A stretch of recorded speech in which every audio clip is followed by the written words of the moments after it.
باللہ من الشیطان الرجیم بسم اللہ الرحمن الرحیم الحمد للہ رب العالمین وهو خیر ناصرنا ومعین ایاک نعبد وایاک نستعین اللہم صل علی محمد وآل محمد وعجل فرجهم وانشرنا معهم ولعن اعدائهم اجمعین بسم اللہ الرحمن الرحیم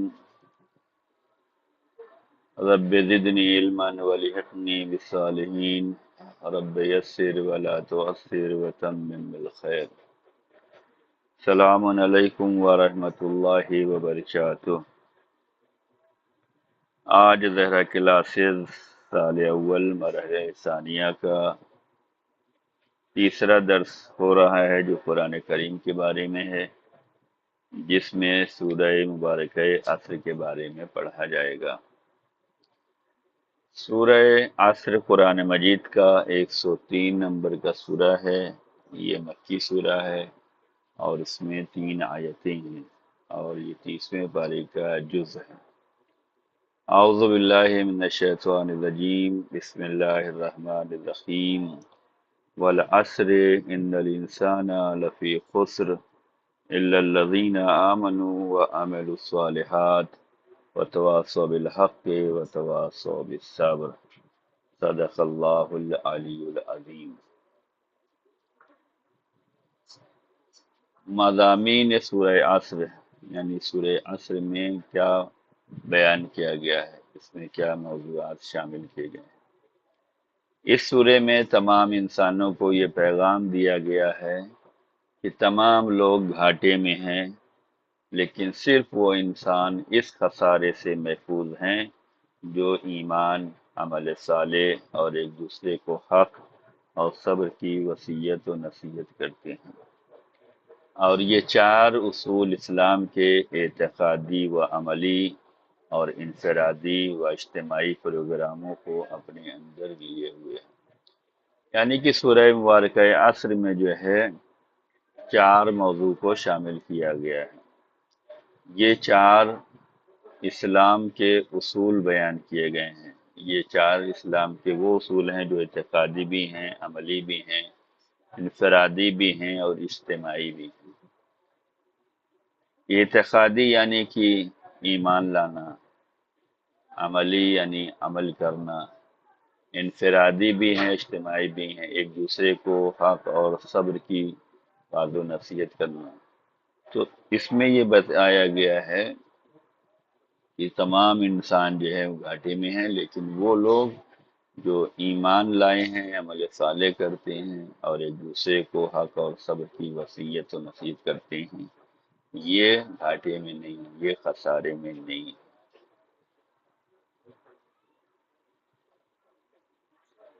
تو یہاں پر جو ہے پہلا سوال یہ ہوتا ہے کہ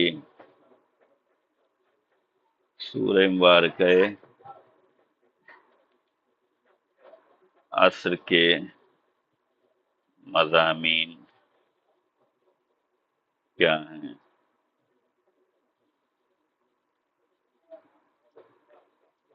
تو سورہ مبارکہ عصر کے مضامین یہ ہیں کہ اس میں یہ بیان کیا گیا ہے کہ تمام انسان گھاٹے میں ہیں سوائے وہ لوگ جو ایمان، عمل صالح، حق پرستی اور صبر کی وعظ و نصیحت کرتے ہیں، وہ لوگ گھاٹے میں نہیں ہیں۔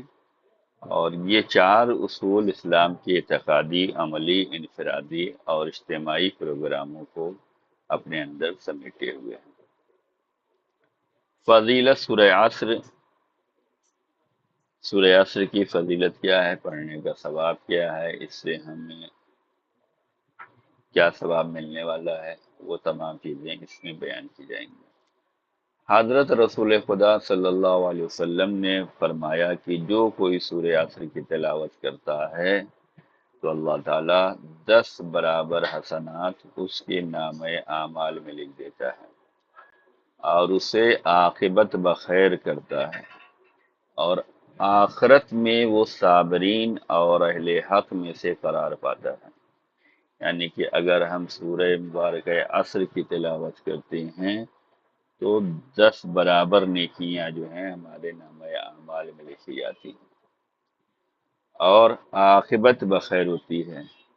ہم دنیاوی زندگی میں جو کچھ بھی واجبات ادا کر رہے ہیں یا حرام سے بچ رہے ہیں، وہ جو ہے اس کو باقی رکھنا ضروری ہے۔ نماز پڑھ رہے ہیں، روزہ رکھ رہے ہیں، حج کر رہے ہیں، خمس زکوٰۃ دے رہے ہیں، لیکن ہماری عاقبت جو ہے وہ بخیر ہونا چاہیے۔ بعض لوگوں کے نام اعمال ایسے ہیں کہ جو کہتے ہیں پہلے ہم یہ کرتے تھے، اب ہم نہیں کرتے، ہم نے بہت کچھ کر لیا، اب ہمیں ضرورت نہیں۔ ہمیں ضرورت ہے کہ ہم اپنی آخری زندگی تک جو ہے عمل خیر کرتے رہیں، ایمان پر ثابت رہیں، عمل کرتے رہیں، دعوت دیتے رہیں، وعظ و نصیحت کرتے رہیں، امر بالمعروف نہی عن المنکر کرتے رہیں، اچھائیوں پر عمل کرتے رہیں، برائیوں سے پرہیز کرتے رہیں۔ یہ ہمیں ایک دن نہیں کرنا ہے، ایک ہفتہ نہیں کرنا ہے، ایک مہینہ، ایک سال نہیں کرنا ہے، بلکہ ہماری زندگی جو ہے جب تک ہے تب تک کرنا ہے۔ یہ کہے کہ نماز روزہ نہیں چھوڑا جا سکتا کہ ہم نے بہت کر لیا ہے، نہیں، جب تک ہم زندہ ہیں تب تک ہمیں کرنا ہے۔ تو جو یہ سورہ مبارکہ یاسر کی تلاوت کرتا ہے اس کی عاقبت بخیر ہوتی ہے، اور آخرت میں وہ صابرین اور اہل حق میں سے قرار پاتا ہے۔ حضرت رسول خدا صلی اللہ علیہ وآلہ وسلم نے ارشاد فرمایا کہ اگر کوئی اس سورے کو زمین میں دفن کی جانے والی کسی اشیاء یا کسی خزانے پر پڑے گا تو اللہ تعالیٰ اس چیز کو محفوظ رکھتا ہے جب تک یہ خود اسے نہ نکال لے۔ یعنی کہ یہ دوسری حدیث ہے جس میں رسول اللہ صلی اللہ علیہ وسلم نے بیان فرمایا ہے کہ اگر کوئی شخص زمین میں اپنی چیز دفن کر رہا ہے، جیسے چھپایا جاتا تھا پرانے زمانے میں، یا کسی خزانے کو کہیں رکھ رہے ہیں، اگر اس پہ ہم سورہ مبارک عصر کی تلاوت کر دیں تو وہ چیز محفوظ رہتی ہے۔ تیسری حدیث جو ہے فضیلت سورہ عصر میں یہ ہے کہ حضرت امام جعفر صادق علیہ السلام نے ارشاد فرمایا، جو شخص اس سورے کو مستحب نمازوں میں پڑھتا ہے تو اللہ تعالیٰ روز قیامت اسے اس طرح اٹھائے گا کہ اس کا چہرہ چمک رہا ہوگا، اور مسکرانے کے سبب دانت جو ہے اس کے نظر آ رہے ہوں گے، اور آنکھیں جو ہیں خوشی سے روشن ہوں گی، یہاں تک کہ وہ بہشت میں داخل ہو جائیں۔ تو اگر ہم اس سورہ مبارک عصر کو جو ہے مستحب نمازوں میں پڑھتے ہیں تو ہمیں آخرت میں قیامت کے دن اس طریقے سے اٹھایا جائے گا کہ ہمارا چہرہ چمک رہا ہوگا، اور مسکرانے کے سبب جو ہے ہمارے دانت نظر آ رہے ہوں گے، اور آنکھیں جو ہیں خوشی سے روشن ہوں گی۔ اور یہ سلسلہ چہرے کا چمکنا، مسکراہٹ، آنکھوں میں خوشی، یہ اس وقت تک ہوگی جب تک ہم جنت میں داخل نہیں ہو جاتے۔ تو یہاں پر دوسرا سوال یہ ہے کہ فضیلت سورہ عصر میں حدیث امام جعفر صادق علیہ السلام بیان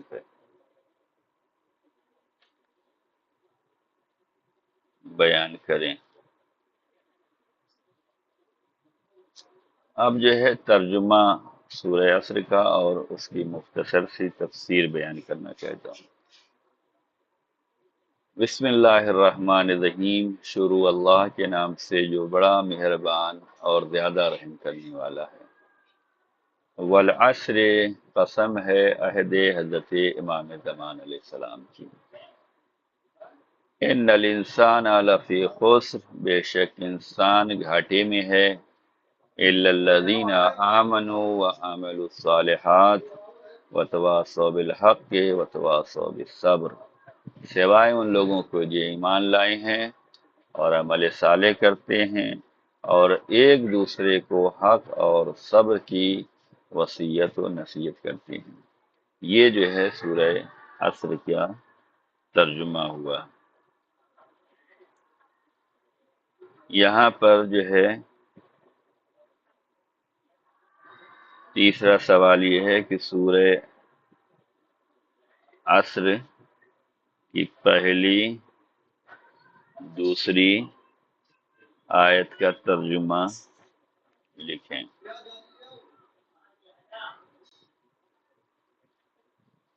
تو پہلی اور دوسری آیت جو ہے والعصر یہ پہلی آیت ہے، ان الانسان لفی خسر یہ دوسری آیت ہے۔ ان دونوں آیتوں کا ترجمہ لکھنا ہے۔ ان دونوں کا ترجمہ یہ ہوتا ہے، قسم ہے عہد حضرت امام زمان علیہ السلام کی کہ بے شک انسان گھاٹے میں ہے۔ یہ اس کا ترجمہ ہوا۔ مختصر سی تفسیر بیان کی جاتی ہے۔ یہ جو والعصر آیا ہے جس کی وجہ سے اس سورے کا نام جو ہے وہ عصر ہے، یہ عصر کے معنی کیا ہوتے ہیں؟ عصر کے معنی اسلام آنے اور حق کے باطل پر چھا جانے کا زمانہ ہے۔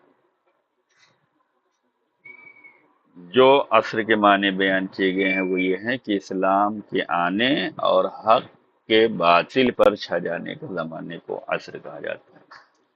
بعض نے نماز عصر کا وقت مراد لیا ہے اور بعض نے عصر سے مراد دن کا آخری حصہ جو وقت عصر کا لیا ہے، جو کہ تدبیر رب کا وقت ہوتا ہے اور دن کی بادشاہت کے ختم ہونے کا وقت ہوتا ہے۔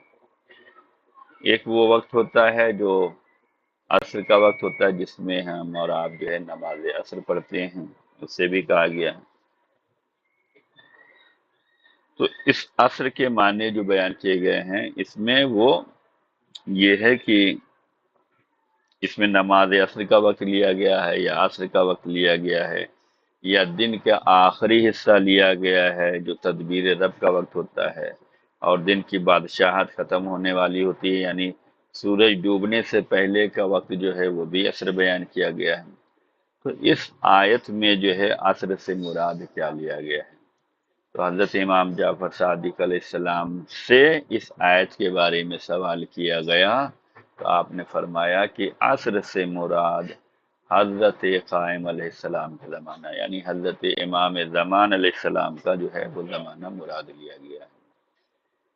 اس سورے کے شان نزول میں بھی یہ بات آئی ہے کہ لوگوں نے رسول اللہ صلی اللہ علیہ وسلم سے پوچھا تھا، یا رسول اللہ اس سورے میں جو ہے کون سے زمانے کی قسم کھائی گئی؟ والعصر قسم زمانے کی قسم ہے، عصر کے وقت کی قسم ہے۔ یہ کون سا زمانہ ہے جس کی پروردگار عالم قسم کھا رہا ہے؟ تو یہ سوال رسول اللہ صلی اللہ علیہ وسلم سے ہوا تھا اور لوگوں نے پوچھا تھا کہ یہ کون سا وقت ہے، تو آپ نے فرمایا تھا کہ یہ وہ زمانہ ہے جو ہمارا بھی زمانہ نہیں ہے، ہم سے پہلے والوں کا زمانہ بھی نہیں ہے۔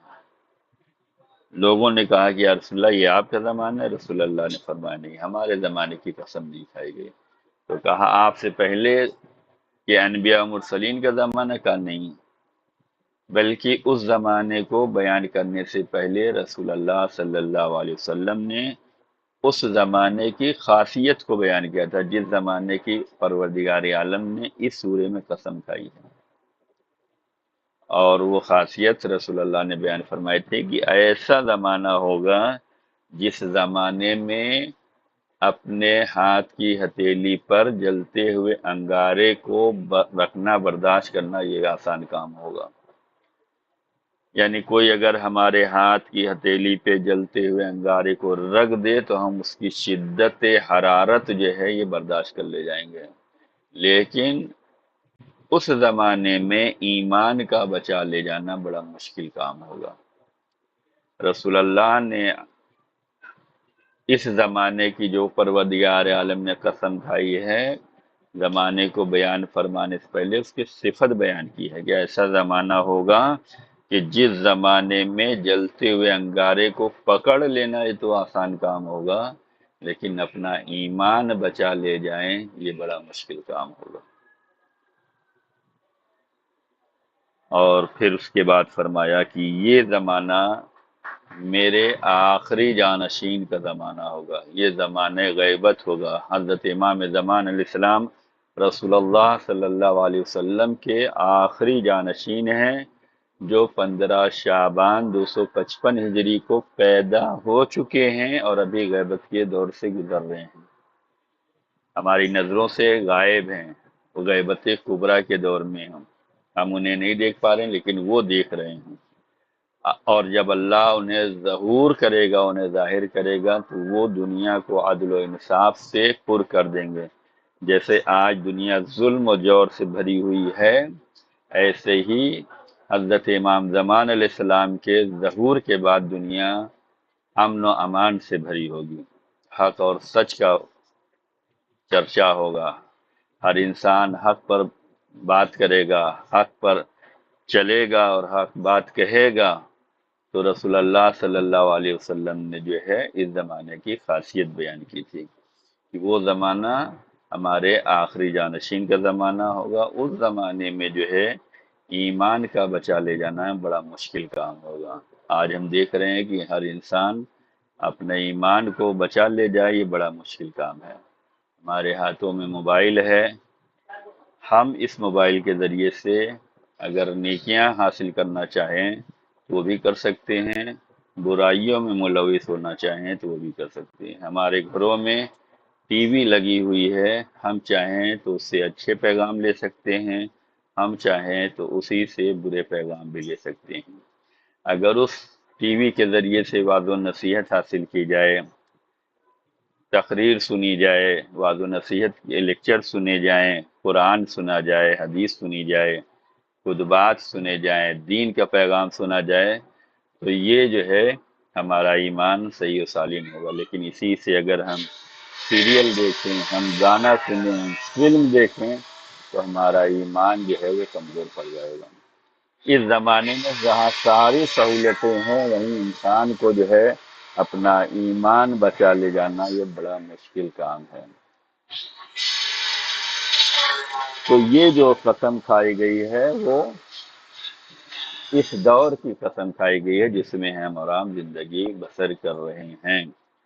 اس میں ہمیں زیادہ پرہیزگاری کرنے کی ضرورت ہے، زیادہ دین سے وابستہ ہونے کی ضرورت ہے، زیادہ دین کی راہ پہ چلنے کی ضرورت ہے، کہ ہر طرف جھوٹ کا بول بالا ہے، ہر طرف ظلم و ستم ہے، لوگ ایک دوسرے کے حق مار رہے ہیں، ایک دوسرے کے خلاف جا رہے ہیں۔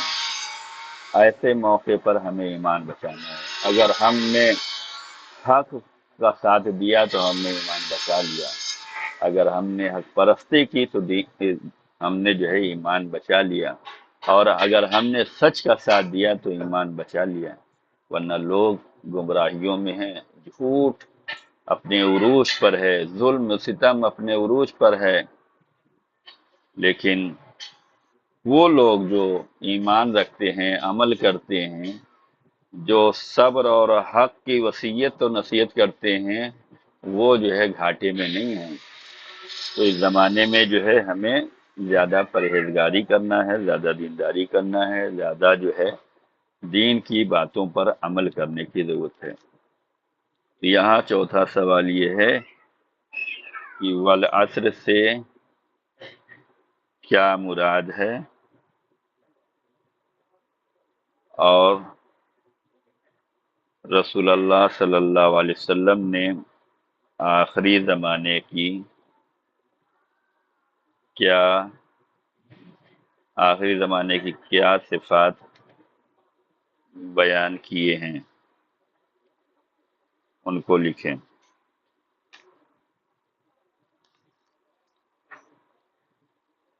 نقصان سے کیا مراد ہے؟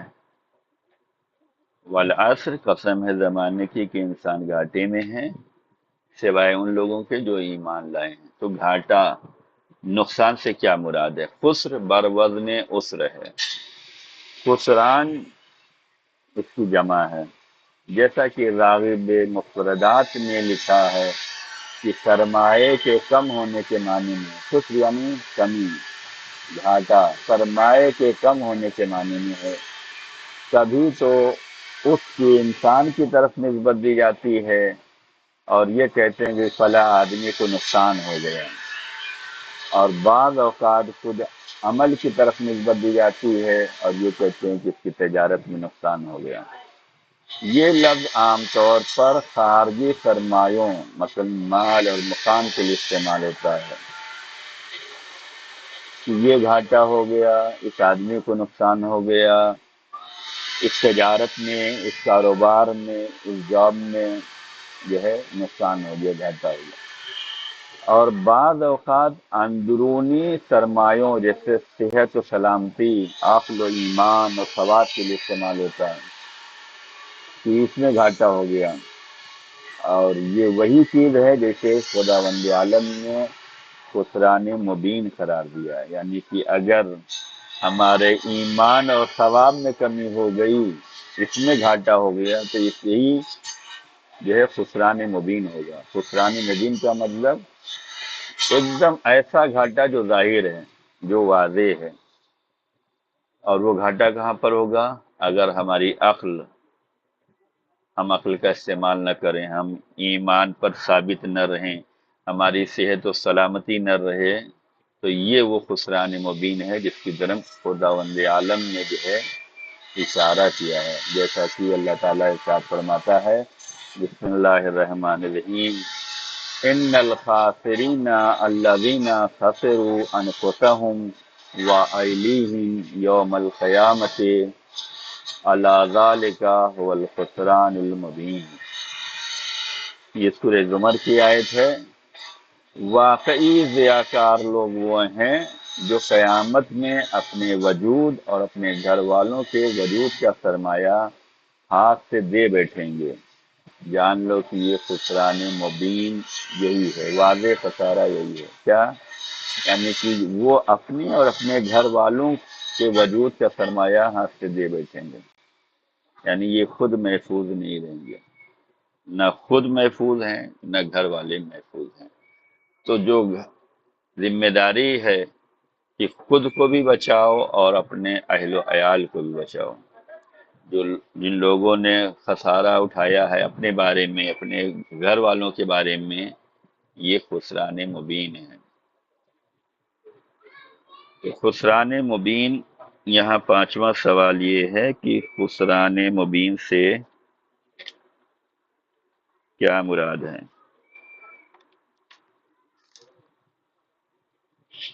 ہمیں اپنا بھی خیال رکھنا ہے، اپنے گھر والوں کا بھی خیال رکھنا ہے، اپنی فیملی کا بھی خیال رکھنا ہے۔ اس لیے کہ یہ سورہ زمر میں یہ بات آئی ہے کہ خاسروا انفسہم واہلیہم، گھاٹا اٹھانے والے وہ ہیں جو خود اپنے نفس کا گھاٹا کرتے ہیں اور اپنے اہل و عیال کا گھاٹا کرتے ہیں۔ قیامت میں وہ گھاٹے میں رہیں گے، اور جو قیامت میں گھاٹے میں رہے گا یہی سب سے بڑے گھاٹے والے ہیں، یہی خسران مبین ہیں۔ ایک حدیث میں آیا ہے کہ حضرت امام ہادی ابن محمد تقی علیہ السلام نے ارشاد فرمایا کہ دنیا ایک بازار کی طرح ہے جس میں ایک گروہ نفع کماتا ہے اور دوسرا گروہ خسارے میں رہتا ہے۔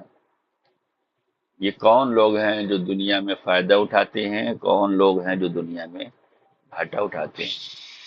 اس کے بارے میں امام نے بیان فرمایا ہے۔ دنیا گزرگاہ ہے، دنیا ایک بازار کی طرح ہے، اور یہاں سے ایک گروہ فائدہ اٹھائے گا، دوسرا گروہ نقصان میں ہوگا۔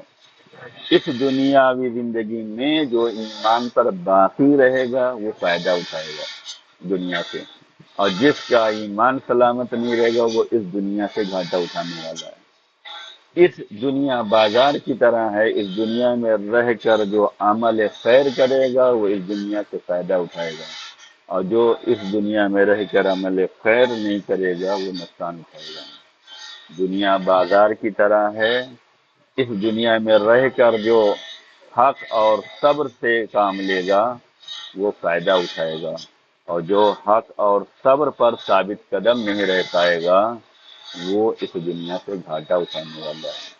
تو حضرت امام محمد شفیع علیہ السلام نے فرمایا، ان کے فرزند امام علی نقی علیہ السلام نے فرمایا کہ دنیا ایک بازار کی طرح ہے جس میں ایک گروہ فائدہ اٹھانے والا ہے، دوسرا نقصان اٹھانے والا ہے۔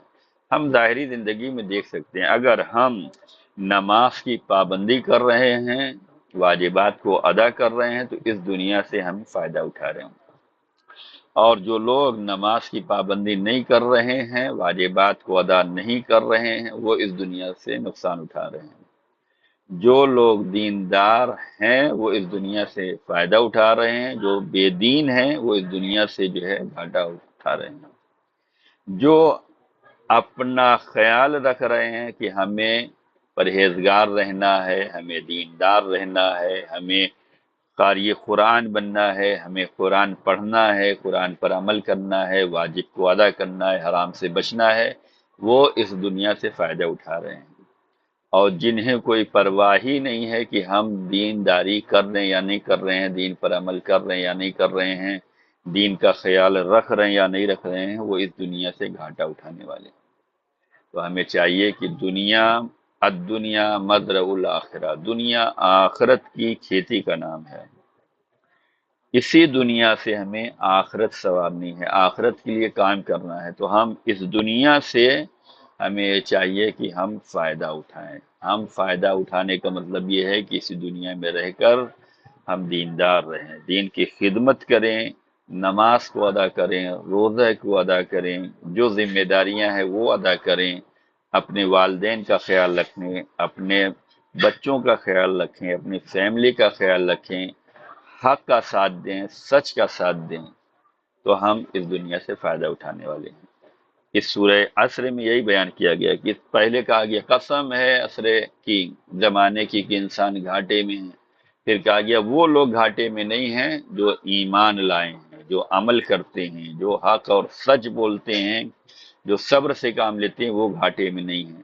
تو ہم اس دنیا میں اگر ایمان لا رہے ہیں، عمل کر رہے ہیں، حق پر چل رہے ہیں، صبر کا ساتھ دے رہے ہیں، تو ہم فائدے میں ہیں۔ اور اگر ہم ایمان پہ ثابت قدم ہی نہیں ہیں، عمل کر ہی نہیں رہے ہیں، سچ بول ہی نہیں رہے ہیں، سچ کا ساتھ دے ہی نہیں رہے ہیں، حق پر چل ہی نہیں رہے ہیں، تو ہم خسران والوں میں ہیں، ہم گھاٹا اٹھانے والوں میں ہیں۔ ہمیں یہ چاہیے کہ ہم ہر وہ کام کریں جس میں ہمارا فائدہ ہو، اور فائدہ اسی میں ہوگا، اسی کو ہوگا جو ایمان لائے گا، عمل کرے گا، حق پرستی کرے گا، اور صبر سے کا دامن تھامے رہے گا۔ تو نقصان کیا ہے؟ نقصان سے بچنا ہے۔ یہ نقصان یعنی انسان اپنے کو بھی بچائے اور اپنے گھر والوں کو بھی بچائے۔ تو یہاں پر چھٹا سوال جو ہے یہ حضرت امام علی نقی علیہ السلام نے دنیا کے بارے میں کیا کہا، نے دنیا کے بارے میں کیا کہا ہے اسے بیان کریں۔ امام نے فرمایا کہ دنیا ایک بازار کی طرح ہے جس میں ایک گروہ فائدہ اٹھائے گا، دوسرا گروہ گھاٹے میں رہے گا، نقصان میں رہے گا، خسارے میں رہے گا۔ اب آپ بتائیں کہ کون اس دنیا سے فائدہ اٹھا رہا ہے اور کون اس دنیا سے خسارہ اٹھا رہا ہے۔ مطلقاً نقصان کے معنی میں، چاہے وہ نقصان مالی ہو تب بھی اسے خسران کہا جائے گا، یا نقصان جانی ہو تب بھی وہ خسران رہے گا۔ نقصان چاہے ایمانی ہو، یا نقصان عقلی ہو، یا نقصان مقامی ہو، یا نقصان سلامتی ہو، ہر طرح کا نقصان یہاں پر مراد دیا گیا ہے۔ یعنی ہمارا معاشرہ سلامت رہے گا تو ہم فائدے میں رہیں گے، معاشرہ اچھا نہیں ہوگا، اس میں امن سکون نہیں ہوگا تو یہ نقصان ہے، سلامتی نقصان ہے۔ ہم جس ایریے میں رہ رہے ہیں، ہم جس عہدے پہ رہ رہے ہیں، ہم جس منصب پر ہیں، اگر وہ منصب ہمیں فائدہ دے رہا ہے تو ہم فائدے میں، اگر یہ منصب ہمیں جو ہے گرا رہا ہے، ہم اپنے منصب سے گر رہے ہیں، تو یہ نقصان مقامی ہوگا۔ انسان اگر عقل سے کام لے گا تو یہ انسان کو فائدہ عقلی ہوگا، اور اپنی عقل کا استعمال نہیں کرے گا، سوچے سمجھے گا نہیں، تو یہ نقصان عقلی ہوگا۔ تو یہ یہاں پر جو نقصان بیان کیا گیا ہے ہر اعتبار سے نقصان ہے۔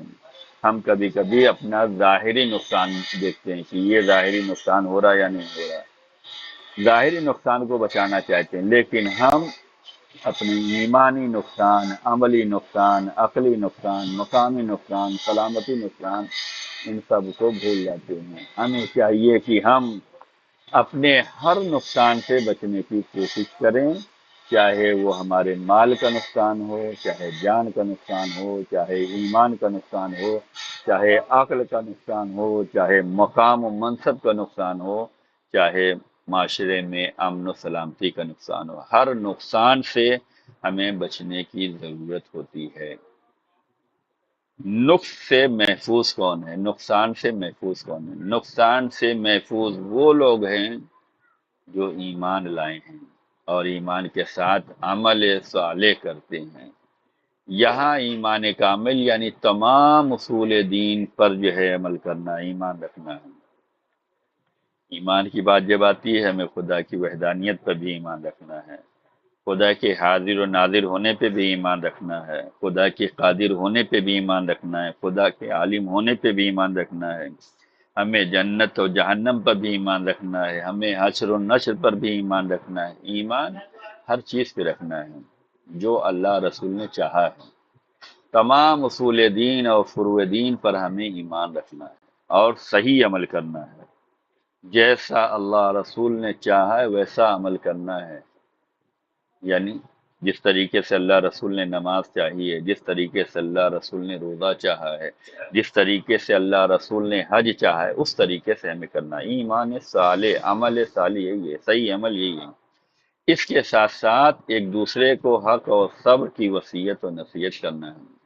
یہ چار صفات یعنی ایمان، عمل، حق اور صبر کی وصیت نصیحت، یہ چار صفات جن کے اندر ہوگا، قرآن کی نگاہ میں وہ گھاٹے اور نقصان میں نہیں ہے۔ حضرت امیر المومنین علی بن ابی طالب علیہ السلام فرماتے ہیں کہ جو اپنے نفس کا محاسبہ کرتا ہے وہ فائدے میں رہتا ہے، اور جو اپنے نفس سے غافل رہتا ہے وہ گھاٹے میں رہتا ہے۔ جو خوف الہی رکھتا ہے وہ محفوظ رہتا ہے اور عبرت لیتا ہے اور آگاہی حاصل کرتا ہے۔ یہاں پر جو ہے 7واں سوال یہ ہوگا کہ حضرت امیر المومنین علی علیہ السلام نے محاسبہ نفس کے لیے کیا فرمایا ہے، کے لیے کیا فرمایا ہے، اسے بیان کریں۔ مولا علی علیہ السلام نے فرمایا جو اپنے نفس کا محاسبہ کرتا ہے وہ فائدے میں رہتا ہے، یعنی ہم اپنے روزانے کا حساب و کتاب رکھیں، آج ہم پر جو ذمہ داری تھی وہ ہم نے ادا کی یا نہیں کی۔ اگر ہم نے آج کی ذمہ داری ادا کر لی ہے تو ہم فائدے میں ہیں۔ مثال کے طور پر آج ہم صبح اٹھے تو ہم نے نماز صبح پڑھی یا نہیں پڑھی، اگر پڑھی ہے تو یہ واجب ادا ہے، ہم فائدے میں ہیں، اور اگر نماز صبح ہماری ادا نہیں ہے تو ہم نقصان میں ہیں، ہم گھاٹے میں ہیں۔ ہم اپنا اگر محاسبہ نفس کریں گے تو ہمیں پتہ رہے گا کہ فائدے میں کیا چیز ہے اور نقصان میں کیا چیز ہے۔ تو مولا علی علیہ السلام فرماتے ہیں کہ فائدے میں جو رہتا ہے وہ جو اپنے نفس کا محاسبہ کرتا ہے، اور اپنے نفس سے غافل رہتا ہے وہ گھاٹے میں رہتا ہے۔ خوف الہی رکھنے والا محفوظ رہتا ہے اور عبرت لینے والا جو ہے یہ محفوظ رہتا ہے۔ تو ہمیں خوف الہی بھی رکھنا ہے اور اپنے نفس کا محاسبہ بھی کرنا ہے۔ اعمال صالحہ کے اقسام جو بیان کیے گئے ہیں وہ یہ ہیں کہ وہ حقوق اللہ شمار ہوتے ہیں، حقوق العباد ہے، اور حقوق العباد کا دائرہ بہت وسیع ہے۔ اس کی مختصر تفصیل یہ ہے کہ والدین کے حقوق کو ادا کیا جائے، زوجہ کے حقوق کو ادا کیا جائے، اولاد کے حقوق کو ادا کیا جائے، استاد کے حقوق کو ادا کیا جائے، اور شاگردوں کے حقوق کو ادا کیا جائے، پڑوسیوں کے حقوق کو ادا کیا جائے، اور سلطان عادل کے حقوق کو ادا کیا جائے، اپنی رعایا کے، اپنے غلام کے، حیوانوں کے تمام حقوق جو اسلام نے بیان کیے ہیں ان حقوق کو ادا کیا جائے، یہی عمل صالح ہے۔ تو یہ آج کا مختصر سا درس رہا جو آپ کی خدمت میں پیش کیا گیا ہے۔ امید کرتا ہوں کہ یہ درس آپ تمام قارئین کی سمجھ میں آیا ہوگا۔ خدا ہم سب کو دین کی راہ پہ ثابت رکھے اور دینداری کا جذبہ برقرار رہے۔ جو سوال کیے گئے ہیں اس کے جواب لکھ کر ہمارے ٹیلی گرام نمبر پر بھیجیں۔ خدا آپ سب کو محفوظ رکھے، دیندار رکھے اور دین کی خدمت کرتے رہیں۔